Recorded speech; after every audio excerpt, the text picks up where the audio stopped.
Hi, I'm Sue Stockdale, your host of the Access to Inspiration podcast. The podcast with a social mission to help you be inspired by people who may be unlike you. As always, we hope the insights from our guests cause you to reflect on your own perspectives about the world and make you think. Over the last 4 weeks, we have published some guest-hosted episodes on the value of mentoring, documenting a river's journey, overcoming fear of swimming in deep water, and an innovative architecture programme run by Rural Studio in Alabama. I said I'd invite my co-founder Clive Steeper along to get his reflections on the series. Welcome, Clive. Well, thank you very much, Sue. Pleased to be here. Having listened to all the episodes, I'm wondering what your reflections are. Did a theme emerge for you? Yes, a theme did emerge, but also I'd just like to add right up front that how fantastic it is that even in those 4 podcasts, we covered experiences of people in North America, South America, Africa, and Europe. We're really covering the globe. I think that is just great for access to inspiration. In terms of the themes for me, one was around leadership, and not just in the way people might think of leaders leading people, but it's about people leading themselves. And the thing of overcoming fears was the other thing that really came out for me. The way that Pierre talked about how he went into the unknown with the river. And then Rob with that interview on swimming and how people take on the challenge of overcoming their fears. Yeah, that is a theme that also emerged for me in a slightly different way, though. I was thinking about it in terms of the guest that we've spoken to previously taking on the role of host. And for some, most of them, in fact, that was a new experience. So a little bit of trepidation and fear, no doubt, in doing so, taking over the reins. And also our fear as hosts and founder of the podcast is, well, we put somebody else in the hot seat. How do they get on? What do the listeners think?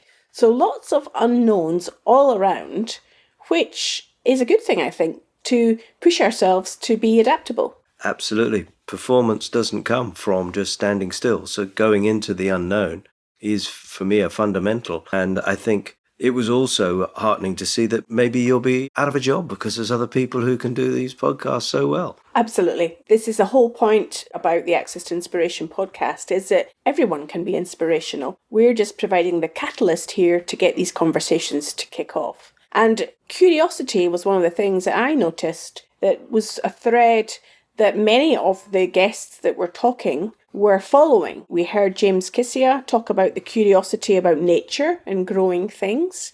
Rachel asked him about that. Pierre, of course, was curious what was happening downriver as they paddled down or allowed the river to take them. And also, for example, Andrew Freer, curiosity that these students must have when they're not only tasked with designing a building, they've got to build it too. Yeah, and I think to Andrew's credit, it's also he is probably subliminally for the students, but he's helping them to become more curious because he was getting them to think about things in terms of cultural adaptation and not just working on their own perceptions. It's checking the perceptions of other interested parties or society and parties who may be affected by what they are designing.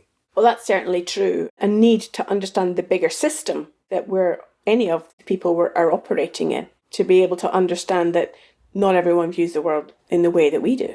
No, absolutely. And speaking of the bigger system, Rachel, as she was concluding her podcast, seemed to me to be reflecting on the stage at which leadership has developed within some of the NGOs, such that local leaders could take on more responsibility and show their talents. They're ready to take on bigger roles. And so it's then down to the NGOs and the government departments and functions to trust these local leaders to take on these bigger roles. I thought that was really exciting. And probably the thing that most made me tingle was when Pierre was reflecting on one of his, if you like, distillations after his project. And that was the question of taking the time for life as opposed to having the time of your life. Because that project for him was a wonderful time in his life. But what he's realized is the importance of taking time for life are not just being run and organised by project schedules and demands of emails and everything else. It's actually taking the time to reflect and embrace what has happened and then maybe plan forward and just thinking about how things have changed. Yeah, there's so much there, Clive, from what you say. It was making me think, Andrew Freer, I think, mentioned it in the final podcast, is to leave our preconceptions by the door. Can any of us truly be non-judgmental? Can we go into a situation and a conversation with curiosity and seeing what will emerge, just as in a way we're doing in this conversation? And I hope that listeners have already had the experience in all the many conversations we've already had on this podcast, is if the host is willing to trust the person talking, who knows where that thread of the conversation can take us. Yeah, and perhaps also there is the aspect of tolerance. It's tolerance in how things are going. I mean, being slightly light-hearted, it could be that, I don't like your Scottish accent, so I'm not going to have the conversation with you. Instead, it's saying I learned to live with the Scottish accent because I see through that to have the conversation. There is something there about power of listening as opposed to being controlled by your cognitive biases. Well, you're making our listener think perhaps in a different way today, Clive. As we just close these reflections on the last 4 episodes, what would be your take on recording some other guest-hosted episodes in future? Oh, I think we should do it. I think getting these different perspectives, I think is very, very powerful. And as Rob Lawrence said when he was speaking about those swimmers who have overcome their fears, they are amazing people. And I would argue they're more than just amazing people, they're inspirational people. But to your point earlier, they probably don't perceive that they are inspirational. And that's where I think in these conversations those people will be having, they can help to realise. Well, great to get your perspectives on these last 4 weeks, these last 4 episodes, Clive.